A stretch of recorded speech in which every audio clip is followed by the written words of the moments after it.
Have you ever felt like your brain works just a little bit differently? You're not alone. About 15 to 20% of people are considered neurodivergent. That includes people with ADHD, autism, dyslexia, and other cognitive disabilities. Truthfully, that number is probably a lot higher because the medical profession is only just beginning to diagnose these conditions. Want to know more? Let's get going.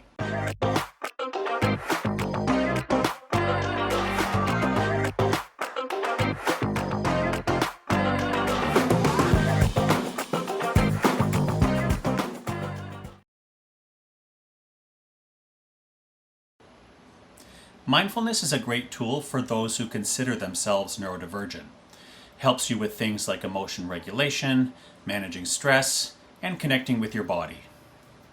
If you're neurodivergent, sitting still and focusing on your breath might feel a little bit boring, but with regular practice, it can help you get in greater touch with your feelings when you need it most. Now I'd like to tell you a few things about mindfulness that I wish I'd known at the start. The first thing is you have to trust it. It sounds so simple at first, it's a little hard to take seriously. And perhaps because of that, you may find yourself in situations where people walk away or scoff and laugh at you. I've heard people say it has little practical value or it's just a big waste of time. Personally, I disagree because I think many more people have found it helpful, and today it's undisputed by most medical practitioners, therapists, and science. The next thing you need to do is stay consistent in your practice. It's so easy to get swept away by today's never-ending to-do list. My mind is often going in so many different directions, it's hard for me to sit down.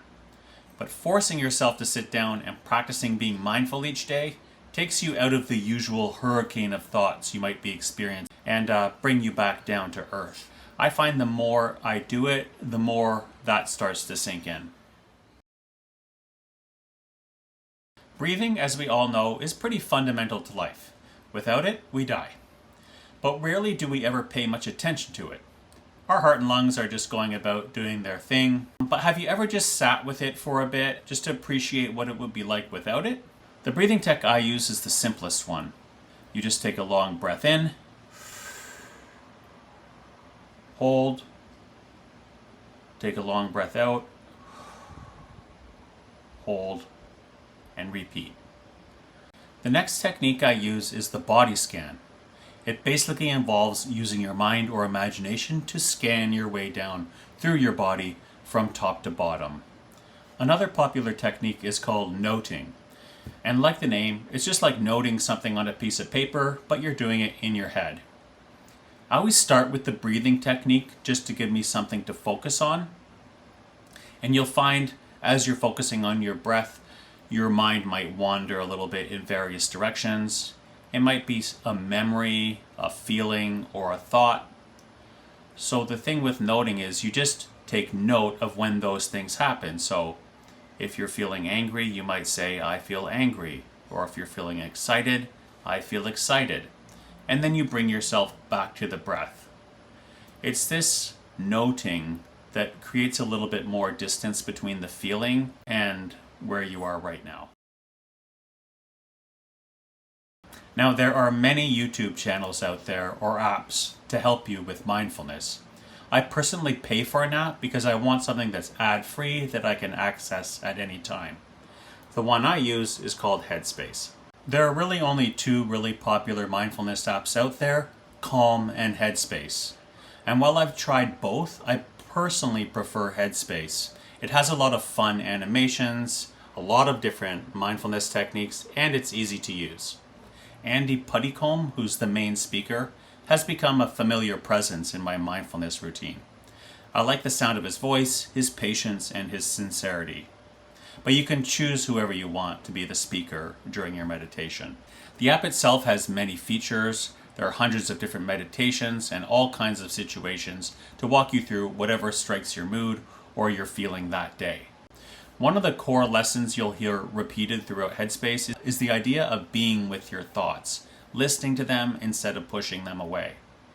The theory is that by resisting your thoughts and feelings, you're actually making them stronger. But by just sitting with them and accepting them, they start to loosen their grip on you a little bit. I've been practicing mindfulness now for a few years, and I think I've learned this pretty well. I can't point to one magical moment where mindfulness really changed everything for me, and I'm not sure there is. But what I can tell you is, the more I practice coming back to myself, even for just 30 seconds, the more it helps.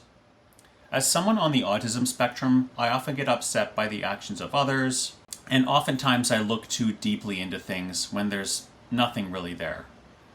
Practicing mindfulness brings me back to myself. It reminds me that the blue sky is always there, and that I'm still able to live and breathe and enjoy life even when I'm too caught up in something. Honestly, I've had countless situations in life where I've felt undervalued and diminished as a human being. Like nothing I did mattered. I wish I'd started practicing mindfulness back then. I think it might have helped me, especially in how I could have better responded to certain situations. But I hope by sharing my experiences here, I can help someone else. Mindfulness isn't about being calm all the time. It's about checking in with yourself, seeing what works, seeing what doesn't.